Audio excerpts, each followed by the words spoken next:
Cool.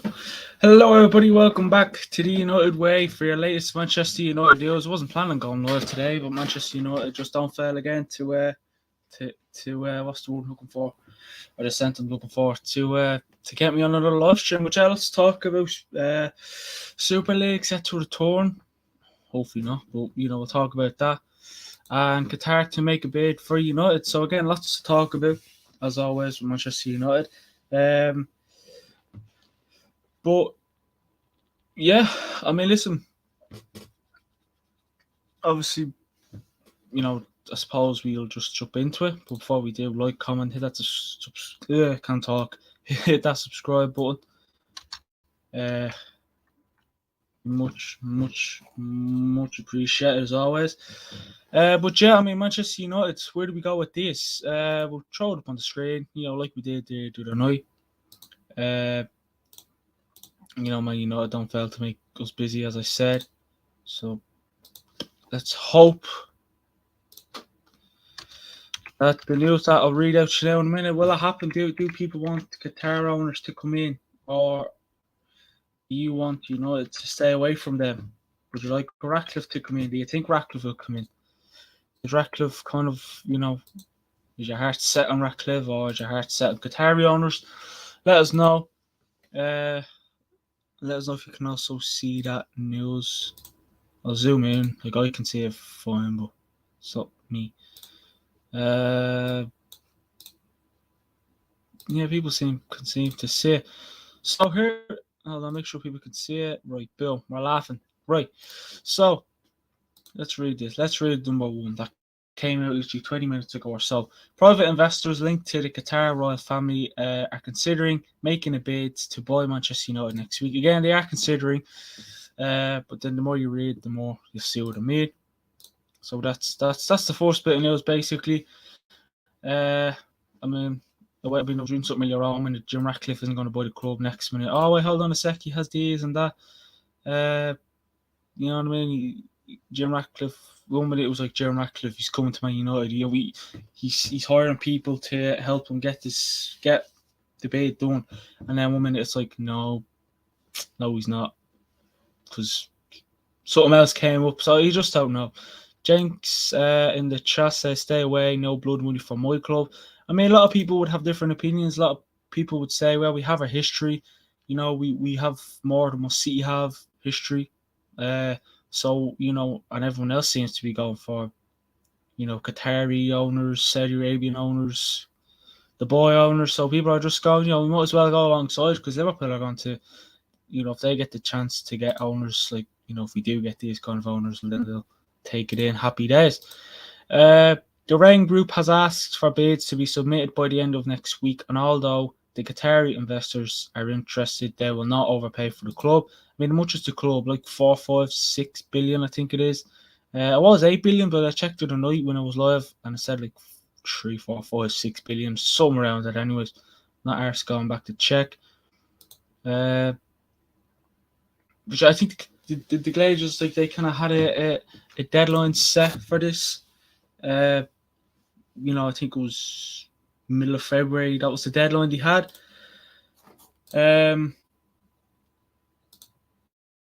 And I mean, I'd love to know if no one did try to bid for the club, what would happen then? Like, if no one tried to bid for the club, like, and then that deadline does hit, what happens then? Do we not get owners in? Do the guys turn around and say, well, we did have a bid and you didn't really want to, no one was interested in the bid, and what I was trying to help. So why would we waste our time? Might as well just stay here and keep it up. As well, and a group of 5 serious bidders have emerged as the battle to buy Manchester United heads for the next stage, and also the fourth stage of the process, which is soon to conclude. Invited expressions of interest. Those who signed confidentiality agreements were then given access to the data room where details of United's financials are stored. As well, I mean, listen, a lot of people, before I move on, a lot of people are, I honestly, I just want an owner to come in that'll back the manager, invest in the club, improve Old Trafford, improve the training ground, whatever else. Just back the manager and care for the club and actually support the club instead of owning the club and going back to America and watching, you know, Modern Family or something like that, because that's what the Glazers do. So, you know, it makes no sense why they're in control of the club and they just don't give a shit about the club. Let's just be honest. There's no point beating around the bush here because they're the worst owners ever. I mean, I know Liverpool. Oh yeah, FSG. No, no, no. Manchester United have literally the worst owners. I can't think of any other club that has bad owners. Everton, fair enough. Liverpool, yeah, all right. Your owners aren't great, but still, you know, he's got the players that you wanted. You want the Gakpo, you got Gakpo. You want the Nunez, you got Nunez. Yeah, all right. Ten Hag wanted Anthony, got Anthony. Ten Hag wanted Frankie de Jong, didn't get Frankie de Jong, but Ten Hag got Casemiro. Then he wanted Lisandro Martinez, got Lisandro Martinez. Wanted Malacia, got Malacia.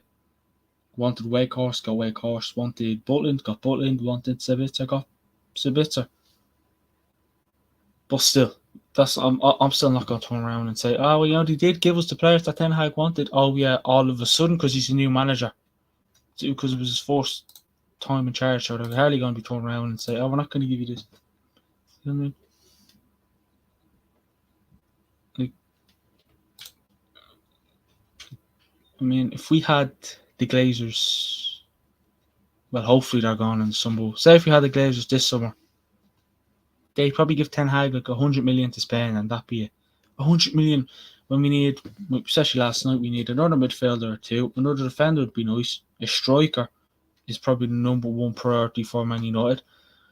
And probably some would say a right back, you know what I mean? But again, right back, I wouldn't worry about a right back. I'm all looking forward. I'm looking at strikers, midfielders.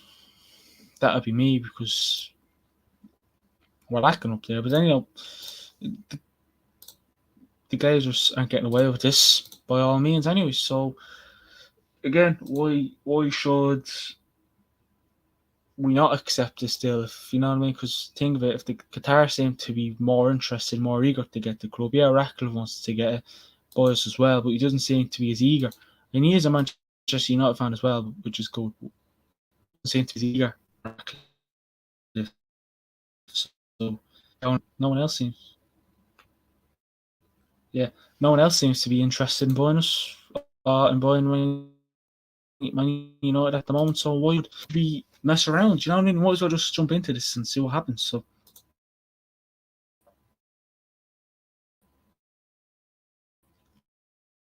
So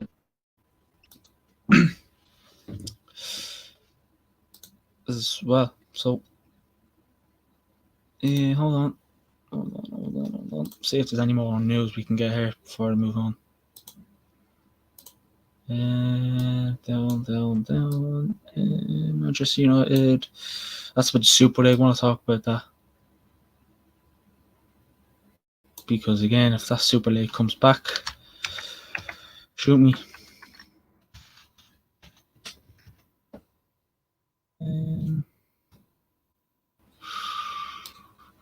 2 seconds. Right, perfect. We're laughing. Let's move on. But yeah, I mean, listen, I know who said it in the chat. Jinx 1102 said, "Stay away. No blood money for my club." Again, people are gonna have different opinions on this one, aren't they? Which is not the best, but you know what can you do? We're a mixed fan base. We don't want old players. We don't want to be an old club, but it literally seems the way to go. At the moment, anyways, like it literally seems the way to go because look, Newcastle are doing it. Yeah, all right. I don't think they've had any history. If they did, it wasn't, you know, the history like Manchester United have had. But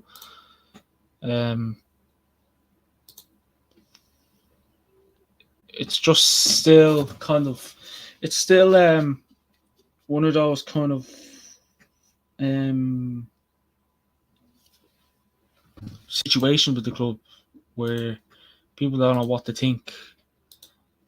And I mean, I don't even know what to think about this ownership deal, because a lot of people are like, it's crap news. Next to people are like, oh yeah, no, this is good news. Yeah, I'm looking forward to this. So no one knows.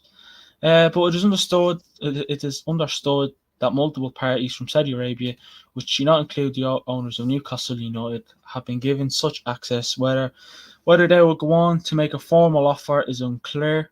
Yeah,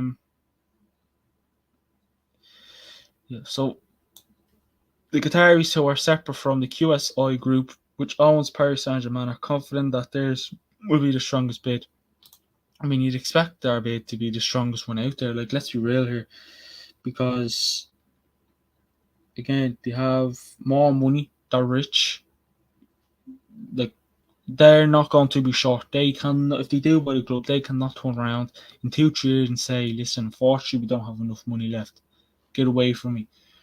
Especially if you own another club or whatever.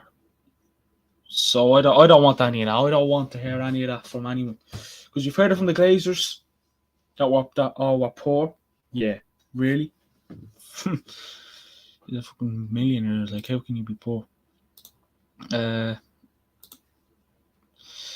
As well. And it remains the case, according to those familiar with the process, that a takeover is the likeliest outcome. I mean, listen, I think it's expected, isn't it, that a full takeover is what not many Man United fans want. All Manchester United fans want a full takeover. They don't want anyone to. They don't want anyone to. to basically, they don't want. Man United fans. I'm a United fan. I don't want the Glazers to still have a say. I want the Glazers gone. I do not want them near the club. They can go back to wherever they came from, America, because we're literally like, yeah, we're doing. Oh, we're not doing too bad now. But like, again, you have to squeeze. Glazers remind me of a tube of toothpaste. You have to squeeze them to get something out of it. If you don't squeeze it hard enough, sure, what's the point? You know what I mean? What's the point? You're not even, you have to try hard enough to try. And these are the owners. Like, my God, 2005, they came in and bought the club, and now we're really sitting here and they still barely cared about the club. Like, again, if we were a proper club, we probably would have gotten 2 or 3 players, I reckon, on a permanent deal in January. That's what I think. I think that would have happened.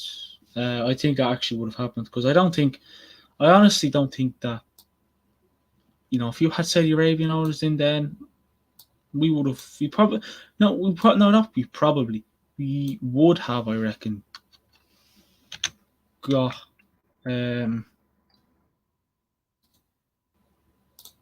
look at Chelsea. Yeah, all right, they spent 600 million. They could get into trouble like what happened with Man City, but it doesn't. I mean, yeah, fair enough, that might happen, but like, still, you know what I mean? Still, it's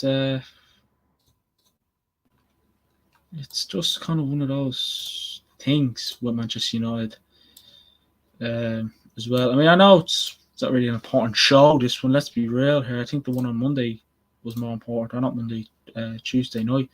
It was Tuesday night. Is more important than this one. But I just thought I'd jump on and update people, you know what I mean, as you do. As well, and I want to talk about this, the Super League as well. Supposedly there's been rumours about that one coming back. And if I can find anything here, the Super League's organisers have focused their attack on the Premier League recently. They argue the Premier League's dominance in the transfer window has a negative effect on other European leagues with the less lucrative TV deals. A bit of a thing here. The 6 clubs involved in proposals to form a European Super League today have acknowledged once again that their actions were a mistake, and have reconfirmed their commitment to the Premier League and the future of the English game. They have wholeheartedly apologised to their fans, fellow clubs, the Premier League and the FA. As a gesture, hold on, am I reading the right one there? Yeah. As a gesture, as a gesture of goodwill, the clubs have collectively agreed to make the contribution of £22 million, which will go towards the good of the game, including new investment and support for fans, grassroots football and community programs. Furthermore, the clubs have agreed to support rule changes so that any similar actions in the future would lead to a 30-point ban deduction. Each of the 6 clubs in that event would also be subject to an additional £24 million fine. The Premier League and the FA have worked closely together throughout this process, and the agreement brings both investigations into the matter of the conclusion. So, and that was their statement in 2021 when they were contacted about the Super League. So, again, I mean, I don't really know what to say about that. I don't want United to be in the Super League. Like, don't ruin the football. Keep teams where they are. I mean, yeah, PSG might be like, oh yeah, let's go to the Super League, because let's be real here, it's probably going to be more competitive than most of the French league. So they probably like, oh yeah, let's finally compete in somewhere here. But Premier League is the best league in the world, hands down. Don't tell me that the La Liga is good, or the Bundesliga is good, or League 1, or the French league, would just say, is the most competitive league in the world. Yeah, you can put it in your top 5. That's what you can do. But yeah, that's literally been a little stream as well. If anything else happens, we'll let you know. Might be doing something special tomorrow morning, me and another fan channel. So make sure to look out on the socials for that. Thanks everybody for watching, and I'll speak to you in a bit.